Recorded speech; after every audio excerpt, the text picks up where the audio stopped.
Hello, friends. Today I am reading Class 10, Chapter 8 The Hack Driver. A young lawyer comes to a village to serve summons on Oliver Lutkins. A friendly hack driver takes him round the village in search of Lutkins. Does he find him? Who is Lutkins? Read and find out. Why is the lawyer sent to New Million? What does he first think about the place? Who befriends him? Where does he take him? What does he say about Lutkins? After graduating with honors, I became a junior assistant clerk in a magnificent law firm. I was sent not to prepare legal briefs, but to serve summons like a cheap private detective.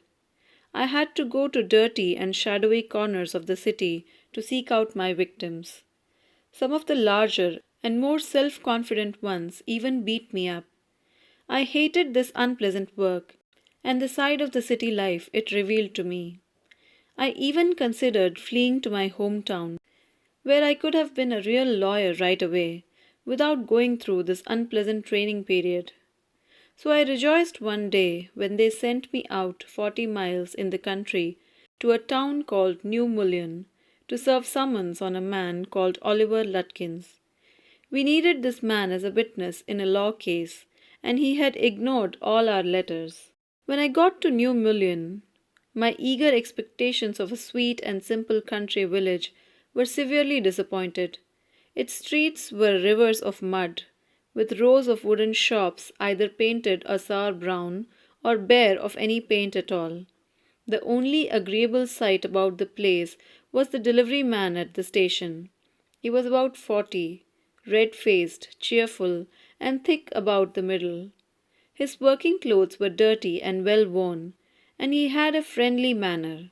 You felt at once that he liked people. I told him, to find a man named Oliver Lutkins. Lutkins, I saw him around here about an hour ago. Hard fellow to catch, though.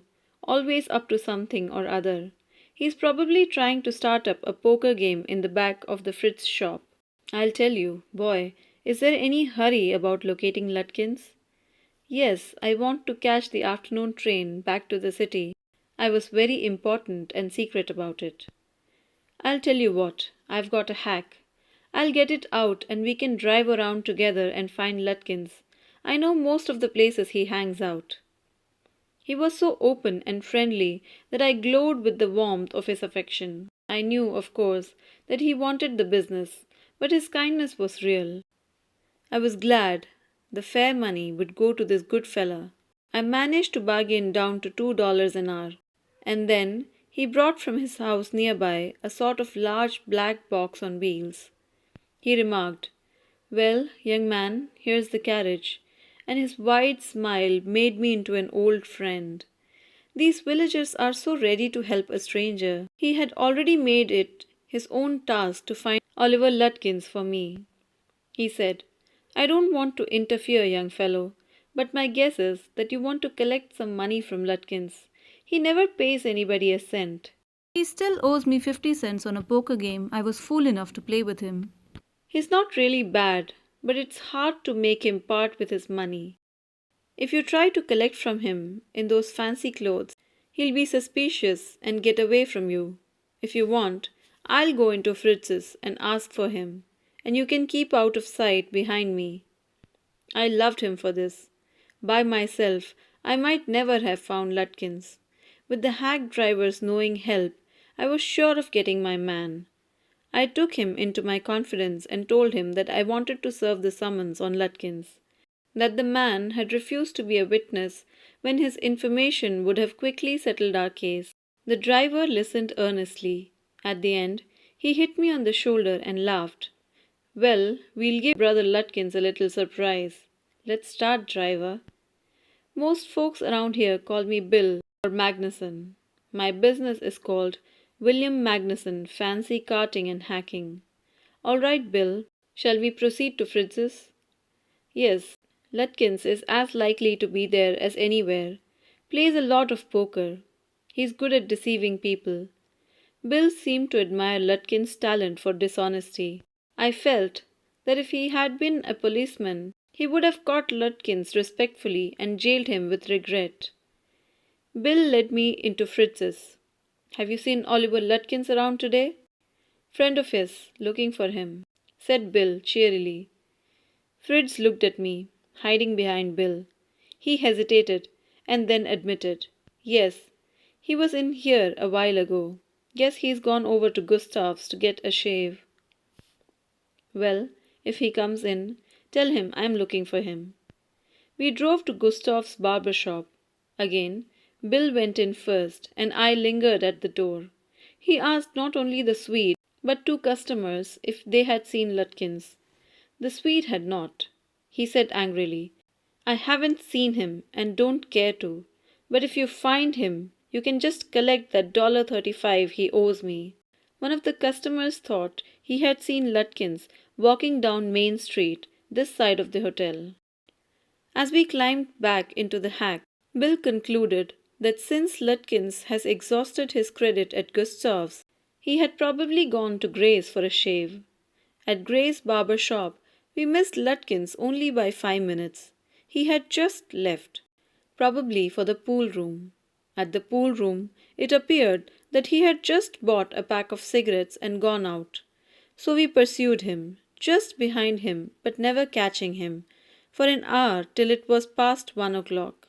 I was hungry, but I had so enjoyed Bill's rough country opinions about his neighbors that I scarcely cared whether I found Lutkins or not. "How about something to eat?" I suggested. "Let's go to a restaurant and I'll buy you lunch." Well, I ought to go home to the wife. I don't care much for these restaurants. Only 4 of them, and they're all bad. Tell you what we'll do. We'll get the wife to pack up a lunch for us. She won't charge you more than $50, and it would cost you more for a greasy meal in a restaurant. And we'll go up to Wade's Hill and enjoy the view while we eat. I know that Bill's helpfulness to the young fellow from the city was not entirely a matter of brotherly love. I was paying him for his time. In the end, I paid him for 6 hours, including the lunch hour, at what was then a very high price. But he was no more dishonest than I. I charged the whole thing to the firm. But it would have been worth paying him myself to have his presence. His cheerful country wisdom was very refreshing to a country boy like myself, who was sick of the city. As we sat on the hilltop, looking over the pastures and creek which slipped among the trees, he talked of New Mullion, and painted a picture in words of all the people in it. He noticed everything, but no matter how much he might laugh at people, he also understood and forgave their foolishness. He described the minister's wife who sang the loudest in church when she was most in debt. He commented on the boys who came back from college in fancy clothes. He told about the lawyer whose wife could never succeed in getting him to put on both a collar and a tie on the same day. He made them all live. On that day I came to know New Mullion better than I did the city, and to love it better. Bill didn't know about colleges and cities, but he had travelled around a lot of the country and had had a lot of jobs. From his adventures, he had brought back a philosophy of simplicity and laughter. He strengthened me. We left that peaceful scene of meadows and woods and resumed our search of Oliver Lutkins. We could not find him. At last, Bill cornered a friend of Lutkins and made him admit what he guessed. Oliver's gone out to his mother's farm, 3 miles north. We drove out there, laying plans. "I know Oliver's mother. She's a terror," Bill sighed. "I took a trunk out there for her once, and she almost took my skin off because I didn't treat it like a box of eggs. She's about 9 feet tall and 4 feet thick and quick as a cat. And she sure can talk. I'll bet Oliver heard that somebody's chasing him, and he's gone on there to hide behind his mother's skirts. Well, we'll try her. But you'd better let me do it, boy. You may be great at literature and law, but you haven't had real training in swearing." We drove into a poor farmyard. We were faced by an enormous and cheerful old woman. My guide bravely went up to her and said, Remember me? I'm Bill Magnuson, the carter and hackman. I want to find your son, Oliver." "I don't know anything about Oliver, and I don't want to," she shouted. "Now, look here. We have had just about enough nonsense. This young man represents the court in the city, and we have a legal right to search all properties of this Oliver Lutkins." Bill made me sound very important, and the woman was impressed. She retired into the kitchen, and we followed. She seized an iron from the old-fashioned stove and marched on us, shouting, "You search all you want, if you don't mind getting burnt first," she shouted, and laughed at our frightened retreat. "Let's get out of here. She'll murder us," Bill whispered. Outside, he said, "Did you see her smile? She was laughing at us." I agreed that it was pretty disrespectful treatment. We did, however, search the house, since it was only 1 story high. Bill went round it, peering in at all the windows. We examined the barn and stable. We were reasonably certain that Lutkins was not there. It was nearly time for me to catch the afternoon train, and Bill drove me to the station. On the way to the city, I worried very little over my failure to find Lutkins. I was too busy thinking about Bill Magnuson. Really, I considered returning to New Mullion to practice law. If I had found Bill so deep and richly human, might I not grow to love Fritz and Gustav and 100 other slow-spoken, simple, wise neighbors? I pictured an honest and happy life beyond the strict limits of universities and law firms. I was excited. I had found a treasure. I had discovered a new way of life. But if I did not think much about Lutkins, the office did. I found them all upset. Next morning the case was coming up in the court, and they had to have Lutkins. I was a shameful, useless fool. That morning my promising legal career almost came to an end before it had begun. The chief almost murdered me. He hinted that I might do well at digging ditches. I was ordered back to New Mullion, and with me went a man who had worked with Lutkins. I was rather sorry, because it would prevent my loafing all over again with Bill. When the train arrived at New Mullion, Bill was on the station platform, near his cart. Strangely enough, that old tigress, Lutkins' mother, was there talking and laughing with Bill, not quarrelling at all. From the train steps I pointed Bill out to my companion and said, "There's a fine fellow, a real man. I spent the day with him." "He helped you hunt for Oliver Lutkins?" "Yes, he helped me a lot." "He must have. He's Lutkins himself." What really hurt me was that when I served the summons, Lutkins and his mother laughed at me as though I were a bright boy of 7. With loving kindness, they begged me to go with them to a neighbor's house for a cup of coffee. "I told them about you, and they are anxious to look at you," said Lutkins joyfully.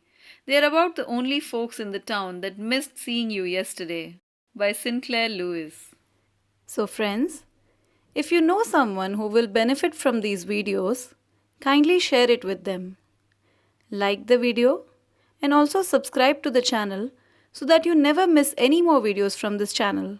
And thanks for listening.